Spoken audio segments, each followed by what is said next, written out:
So with Japan getting access to their anti-ship missiles in this recent major update, I think it's about time that the American Hornets, Harriers, F-15s, and F-16s finally get access to the Harpoon missile. Now, yeah, some of those aircraft I said in that list might shock you guys. Yes, the Hornets did indeed carry the Harpoon. That's not a shock to many people. The Harrier might shock some people, but the F-16 and F-15, and yes, the F-16 is indeed tested with the Harpoon anti-ship missile. I also believe Ukraine is using them in combat currently. I do know Saudi Arabian F-15s were also fielded with the Harpoon anti-ship missile, and so technically by default the F-15E can carry the Harpoon, despite not necessarily being listed with it. So really, the major cast components for top-tier U.S. aircraft, being the Hornet, the F-16C, the F-15E, the AV-8B, these could all get the Harpoon.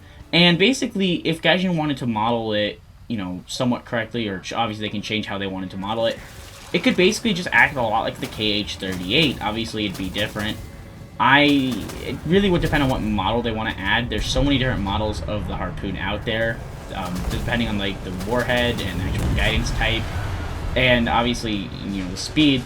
But right now, or for for a very long time, the only air-to-ground missile that the U.S. has really had access to, at least in large, is the AGM-85. Now we also have the AGM-130 and like the Mud Skipper, but those are really technically just guided or rocket-boosted bombs.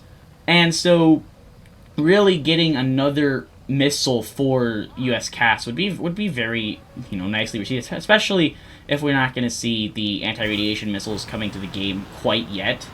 I do think at some point it would be nice to see that, but I think if Gaijin wants to add the Harpoon, there's no real reason not to. I mean, they can nerf it, they can make it to where it performs either to par or slightly worse than the KH-38. I don't necessarily care. But giving the U.S. access to a missile that would be longer range than what the Maverick is, and, also the missile will be somewhat easy to intercept. Obviously, I know it's a sea skimmer when it's going against ships, or depending on how it's launched, and the variant, but in War Thunder you might not necessarily get that option. There's a lot of different things that they could actually end up deciding to do for the Harpoon. I wanted to make a video more or less talking about it, and seeing what your guys' thoughts were on if it should get added or not. Now really, it just kind of comes down to, do we need to see a new air-to-ground missile for the U.S.? Personally, I think we do. Like I said, the Maverick's good, but with the new AA coming, and obviously, the KH-38's still being somewhat broken, I think it'd be nice to see, the Maverick, or not the Maverick, the Harpoon anti-ship missile. It'd be very, very nice. And with Gaijin reworking anti-ship missiles and actually giving the F2 access to theirs, I think there's, more space for them to actually add the Harpoon, or maybe at least add the Harpoon for the Hornet. Or they're saving it for the Super Hornet. That's also an option. Like I said, it's carried on so many different aircraft, it could just be one of those things that they want to actually make sure there's a difference in the cast capability between like the Hornet and the Super Hornet. I can understand that. I really would like to see the Harpoon come soonish though, either on board the Hornets or the Harrier, or even like I said, even the F-15E and F-16 can technically carry these missiles. So it really just would depend on what Gaijin wants to end up doing end of day. From what I understand, there's different types of guidance heads on different types of the Harpoon, the AGM-84, and so it really would just depend on what they want to give. I do believe there is an IR version. Do correct me on that if I'm incorrect on that, but from my understanding, it could very much be modeled a whole lot like the KH-38s and play a lot like them.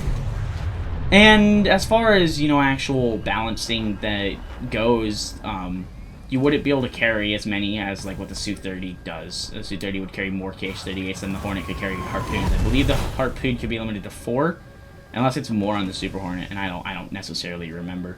But I do think it's a nice, little perk of a weapon system we should see in the future, and I want to know, do let me know down below in the comments if this is a system you guys actually want to see in the game, or, let US teams continue with just the Maverick for now. Let me know your thoughts down below in the comments. If you guys are not already, please make sure to join the Discord that is linked down below in the description. Also, make sure you guys have, left a like on the video and subscribed. It really helps with the channel. It means a lot to me, and we're on the road to 15,000 subscribers. Hope you guys enjoyed this one, and I'll see you guys in a later video.